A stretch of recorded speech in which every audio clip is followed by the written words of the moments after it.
From the heart of Houston, it's fun, it's engaging, it's Chattin' with Chelsea.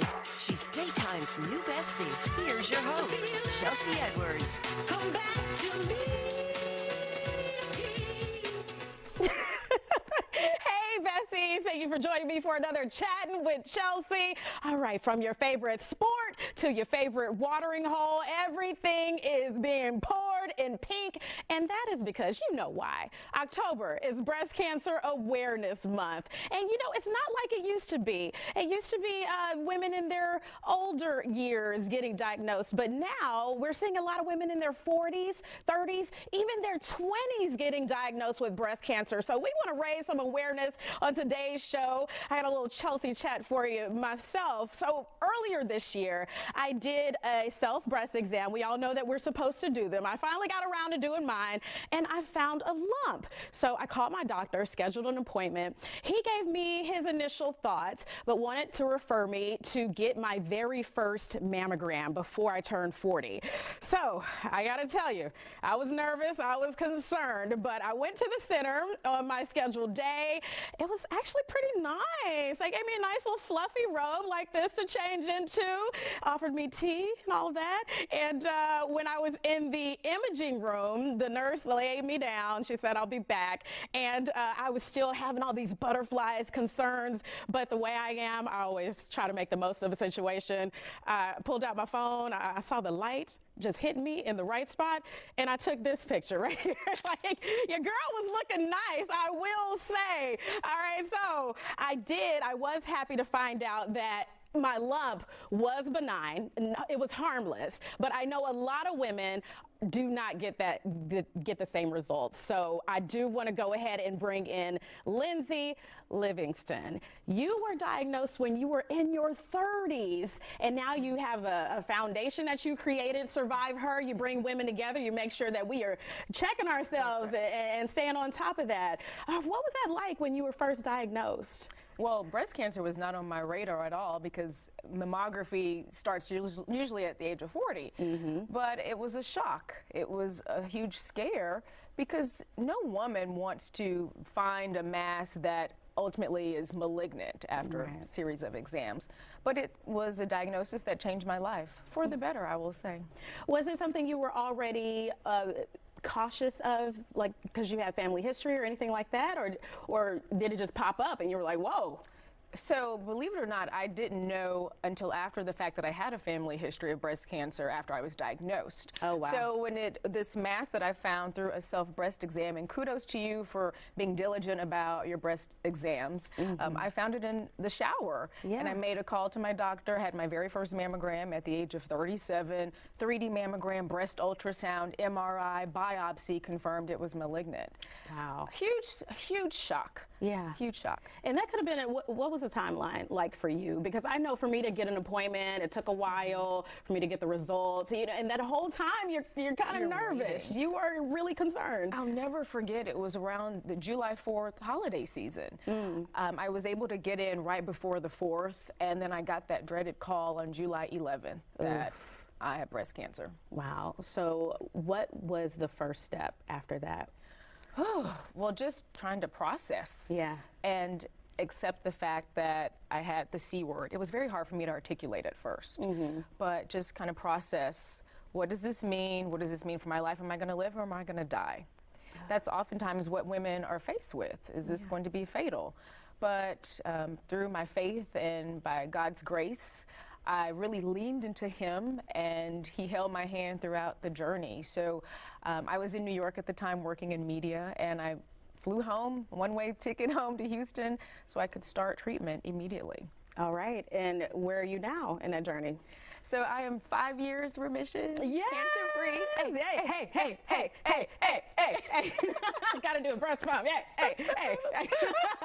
Congrats so on that. Cancer-free now, and I will say that breast cancer certainly propelled me and pushed me into my purpose. And I gave birth to SurviveHER. It was your story that really propelled you to do that. What do you feel like women miss when it comes to keeping up with those, even the self-exams?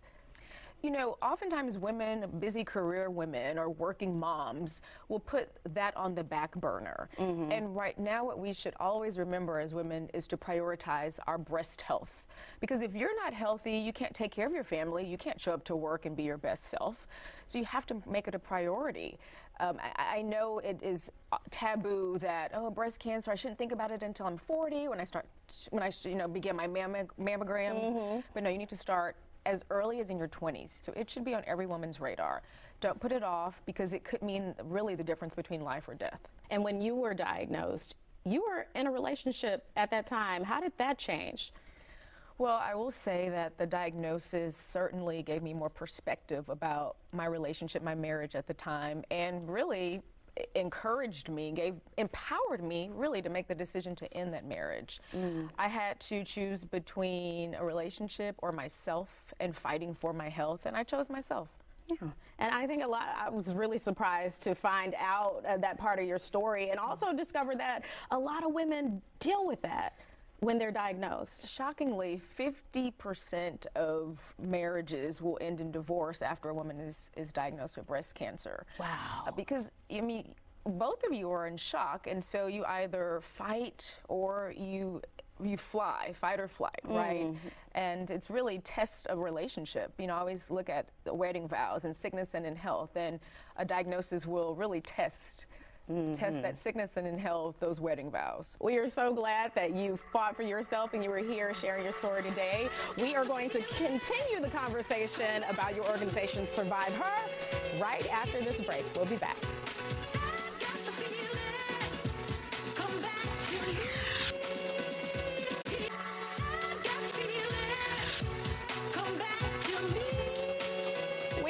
With my bosom buddy, Lindsay Livingston. Yes, we are bosom buddies. We have a dance. We do have a dance officially now. Awareness dance. So let's talk about your organization, SurviveHER. This was after you found out you were diagnosed in your 30s. How long did it take for you to want to really share your story? So after I conquered cancer and completed treatment in my surgeries, then I was empowered to share publicly. And so 18 months after my diagnosis is when I founded SurviveHER to inform, inspire, and empower women about breast cancer awareness and wellness beyond the month of October, because women are impacted every day, not just in the month of October, but women are diagnosed year-round. And so the work that we do, our programming is executed January through December. We support her, we impact her, and we offer wellness for her experiences. So what does that include? We support women who are uninsured and underserved. We raise money to pay for mammograms, because I know what it meant for me to discover that lump and to get the mammography that really did save my life. Early detection saved my life. And so if a woman has to choose between paying for groceries or paying her rent and getting that life-saving mammogram, our role through SurviveHER is to fill in that gap and help her pay for that mammogram. So that's one way we support women. We support women who are currently in treatment with wraparound services and resources, from rental assistance, transportation, groceries. Right. However we can, because if you're going through chemotherapy treatment, you may have to reduce your work hours and or stop working. And it's a very expensive disease, by the way. So that's how we support her. We impact her. That's our educational pillar. So we host brunches. You saw the video. Yes, we host breast cancer awareness brunches, but there's always, we interject an educational component. So we'll invite a breast surgeon, a clinician, to educate our attendees about signs and symptoms and risk. So we meet women where they are. We curate these really fun lifestyle experiences to educate. And then our Wellness for Her pillar is our fitness experience. Okay. So we're going to invite you. We host Sweat with SurviveHER, Pose in Pink, which is our yoga fellowship. And we also host Spin for Her, spin classes. Okay. So we're super busy. Serving the community, serving women here in the Houston area and beyond. You know I'm down for all of that. You talk about wellness being a large part of conquering cancer, and of course continuing after you've conquered it. Absolutely. So the reason why my prognosis was positive not only was early detection, but because I was healthy prior to diagnosis. I was a fitness guru. And so I want to make sure that in survivorship that I embrace my breasties and we continue to thrive by maintaining our bodies and really taking care of our temples. So that wellness component is really, really, really important in survivorship. Breasties, I love that. Oh, we're breasties. Yes, we're breasties. We're breasties, yes. Are you finding that women are still, I guess, hesitant to get checked out? Are you having those conversations with the women at your events? Yes, there's a lot of fear around getting a mammogram or a breast exam because women are scared to find out if they are indeed diagnosed. What do you say to that? Well, what I say to that is you're empowered if you know. The more information you have, the more information, the more informed you are to work with your clinician to get treatment. And the sooner you begin treatment, the sooner you can, continue to live your breast healthiest life. So I always just tell women, don't be afraid. Was I scared when I felt that lump? Absolutely. But again, leaning into my faith, I knew that I would survive. I would get on the other side of it. And so I would encourage women, just don't be afraid to get that exam, to get the mammogram. And if you are diagnosed, SurviveHER's here to help. Yes. All right. Well, speaking of, you've got things coming up. You want to invite women out to, fellowship and also learn some things, obviously. So our big fundraiser, we're supporting her. We're raising money to support the women, as I mentioned, underserved and uninsured women. Our 4th annual SurviveHER Soiree, Pink Night Out, is Thursday, October 3rd at the Thompson Hotel's Soul 7 restaurant. So it's a patio rooftop experience overlooking the city of Houston, empowered by Houston area BMW dealers. We're really excited. And so we invite not only our breasties, our survivors, men, women, everyone's welcome. And you can visit our website, imasurviveher.org, for more information. And then the week after that, we're going to burn off the calories that we've eaten at Night Out. Sweat with SurviveHER is October 12th. That's at Reggie C. Fitness. I know that you like friend of the show. Yeah, friend of the show. So we'll burn off some calories October 12th. And I mean, the rest of the year, we have a couple of programs. We'll be at a health fair at Brentwood Baptist Church, screening women at October 26th. We have a lot going on. You did say you'll work year-round, so I know follow this is a us heavy on month social media, sign up for our newsletter, and join our SurviveHER community. Oh, well, I just love how you turned your story into inspiration for others. You're really helping the community. All right, guys. Ooh, we got more breast cancer awareness coming up. We are going to feel ourselves. Time to lift up those shirts, ladies, after this break.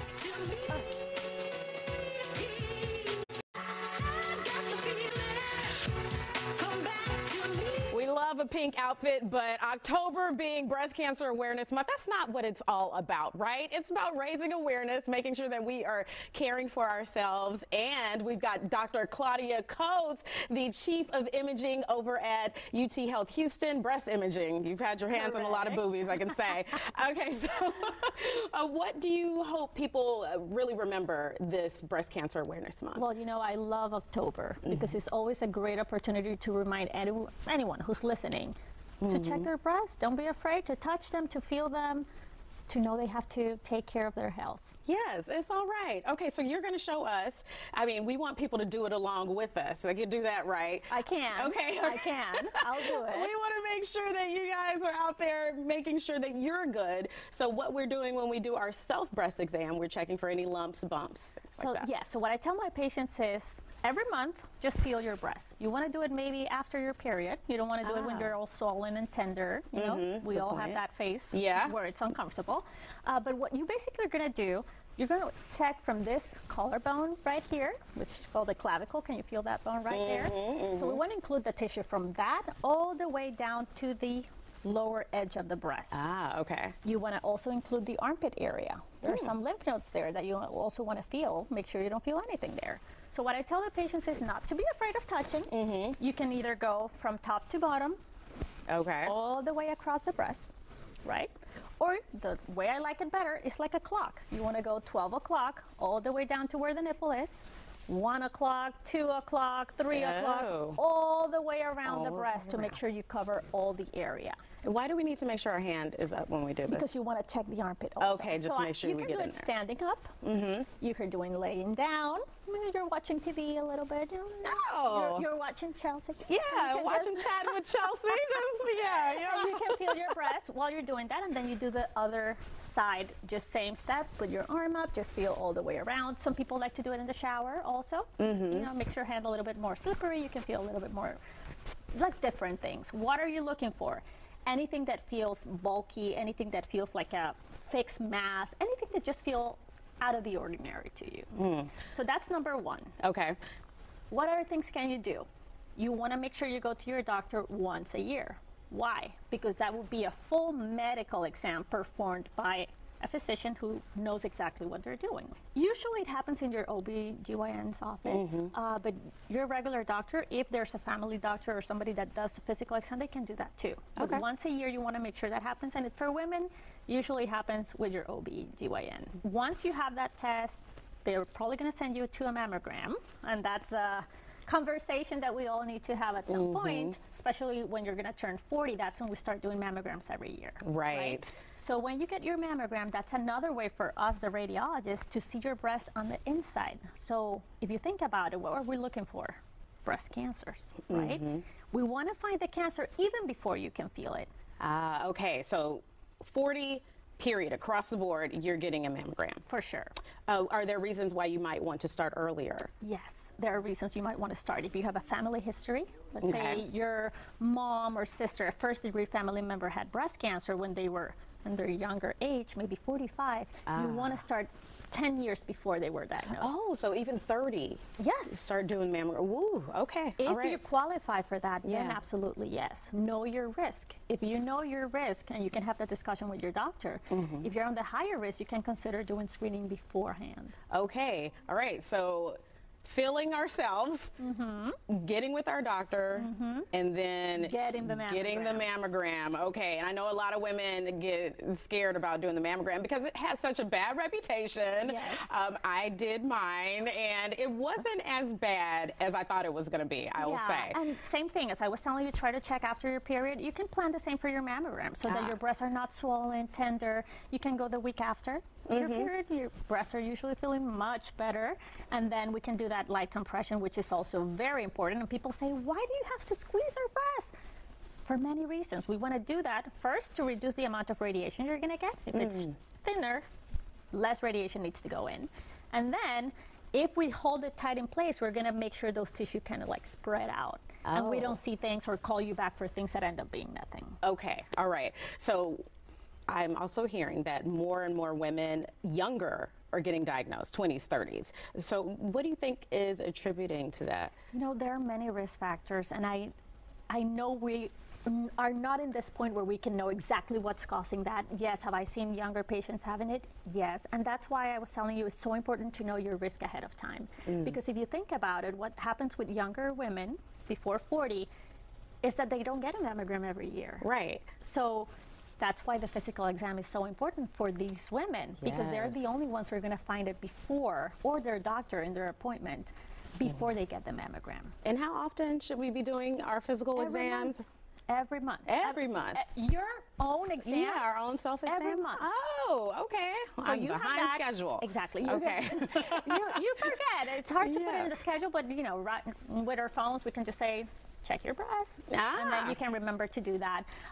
So that's important for patients who are younger. Yeah. But of course, once you're in that age of getting the mammogram, that's where we're going to be able to find it even before you can feel it, hopefully. So when it's very, very tiny. What about for women who have dense breasts? I've been hearing a lot about that. Like they have, I guess, do they need more examination or more, have to do exams more frequently? Well, that's a great question. So what happens with dense breast tissue, that's something that we, the radiologists, can't tell you. You know, when you have your mammogram, we can say, okay, she's dense. What that means is that your mammogram is going to be harder to interpret because there's a lot of tissue in that area, and looking at a cancer is usually at the same way the dense tissue looks sometimes. So it's like a background of white, and you're trying to find something white in that white background. It's very, very hard. So in those images, you can actually see how a tiny cancer can be missed as the density increases. So when we tell you you have dense tissue, we're telling you the mammogram may not be as good as it would be for somebody that has, for example, fatty breast tissue. For you, Okay. you might benefit from having other types of studies. For example, an ultrasound. We can see through those tissues with an ultrasound, which is no radiation. It just looks at the tissue differently. Or if you're in that higher risk category, you can have something even more sensitive that will catch more cancers, MRI. This is not something you could just see in the mirror, like, oh, I look like I have dense breasts. No. Okay, so you got to go to your doctor. Yes, Find and out. you have to get your mammogram. That's the way we're going to tell you. And by law, now we're required nationwide to tell the patients and women, once they have their mammogram, send them a letter that says, you have dense breast tissue. And that's what we're trying to tell them. You might benefit from having other types of study as well. Not just the mammogram, but something else added to it. It took a lot to get that law into place. How did you feel about that when it passed? I feel great, you know, because there are many cases where we just can't see it. The breasts are so dense, are so white that they can have a cancer in that area. We just cannot see it. So it's not fair for these women just because that's the way their body is. They don't, there's nothing you can do to make it fattier or denser, really. If that's the way you are, you deserve the same type of care and the same type of attention and more specialized tests for us to be able to detect their breast cancer. Okay, anything else women need to keep in mind this Breast Cancer Awareness Month? Well, right now, check your breast. Right now, right now, ladies, okay? Get in there. Exactly. And then remember, tell your friends and get the word around. All right, spread the word and spread the feels, right? Okay, we'll be back with the takeaway after this.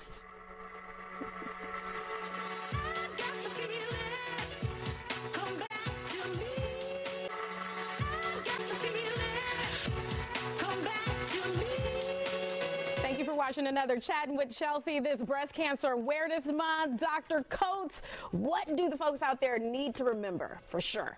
Check your breasts every month. Go to your doctor every year. Right. And more especially, get your mammogram every single year at age 40 and up. Okay, I hope you did the exam with us, but you know, if you didn't, go ahead and get to it and schedule that doctor's appointment. We will see you here for another Chatting with Chelsea. In the meantime, keep up with us on social at Chelsea Show Fox. We'll see you next time, okay? All right, remember this. I like the